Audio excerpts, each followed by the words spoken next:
Creamline Cool Smashers 2024 Preview. 4-peat main target. Denden covering Alyssa masisilayan ng muli. 24-game winning streak ng Creamline on the line. Kyle Negrito mas kailangang mag-step up. Good day ka-trending, this is Ron Michael, the voice artist of this channel. Ngunit bago natin yan pag-usapan, huwag mong kalimutan mag-subscribe and click the notification bell para updated ka sa latest Pilipinas volleyball trends. The Queens are back to defend their crown sa All-Filipino Conference ng Premier Volleyball League 2024. Kapit ng Creamline Cool Smashers ngayon ang 3-peat AFC title at sa pagbabalik ng liga sa February 20 ay magsisimula ang kanilang kampanya para sa apat na magkakasunod na All-Filipino crown.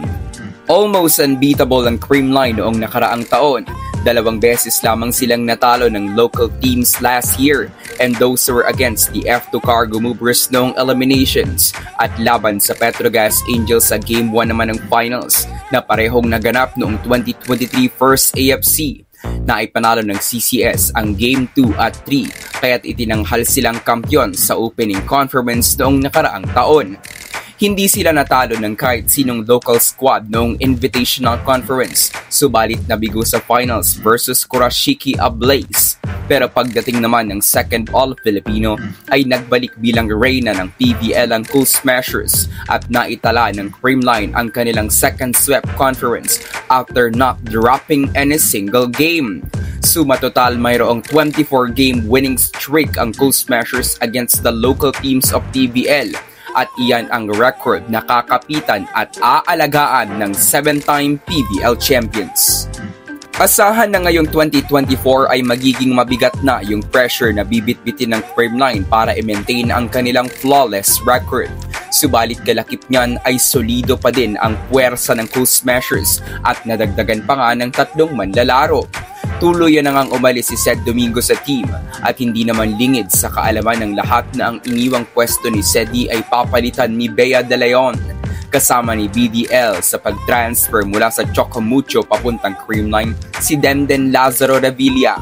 Madaming fans na nga ang nag-aabang at hindi na makapaghintay sa muling tambalan nila Alyssa at Denden lalo na yung moments na papalo si Valdez at co-cover sa likod si Lazaro.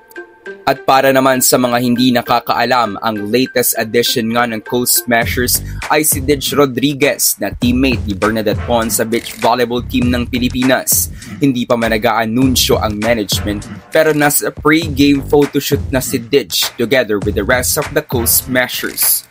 With 3 talented liberos on the team, hindi maglalaro ng magkakasabay ang tatlo dahil maximum of 2 liberos per game lang ang dapat na mayroon ang team. Pwera na lang kung may isa sa kanila na magiging service specialist at magsusuot ng non-libero uniform. Yan ang isa sa ating mga aabangan sa pagbabalik ng PVL.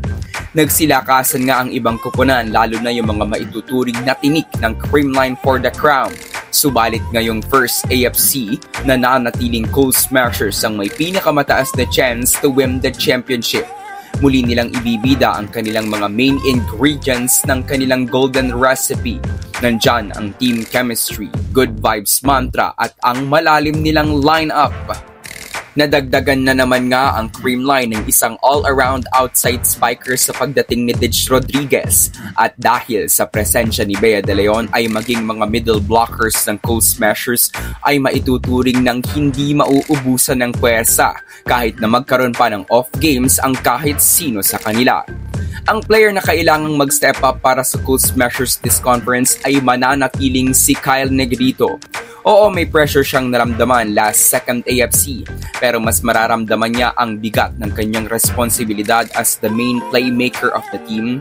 Ngayong dedepensahan na nila ang titulo at si Negrito muli ang aasahan sa driver's seat ng koponan. Magiging challenge sa kanila ni Mafe Galanza kung paano nila i-outsmart ang mas pinalakas na setting duo ng ibang koponan.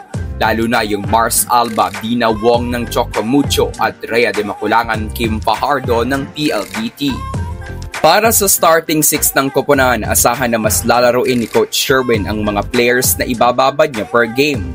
Magiging situational ang kanyang techniques. Yun bang tipong hindi pare-pareho ang kanyang diskarte, depende sa kung sino ang kanilang katapat. At dito ay mas magiging lethal ang close measures dahil sa dami ng kanilang magagaling na players ay hindi makaka-focus at makakasentro ang kanilang kalaban sa isa or dalawang players lang. Subalit katulad ng nangyari noong nakaraang taon, posibleng si Gemma Galanza ang CCS player na pinakamabababad ngayong 2024 First AFC. If this will be another swept season for the Cold Smashers, hindi ito nakakagulat. Pero kung magkakaroon na ng talo or mga talo ang Creamline this conference, ay mas lalong hindi ito nakakapagtaka dahil wag nating ikaila na lahat ng teams ngayon sa PVL ay nais na makaisa sa CCS, lalo na yung mga koponan na hindi pa nananalo sa Creamline katulad ng Chocomucho at PLDT. Pero kung ikaw ang tatanungin, may makakapalit na kaya sa Creamline sa tuktok ng PVL o ang 2024 First AFC ay panibagong corona para sa Cold Smashers? Comment down below. So that's it for today's video ka-trending. Do not forget to subscribe and click the notification bell para updated ka sa latest ganap ng women's volleyball sa Pinas. Thanks for watching. Bye for now!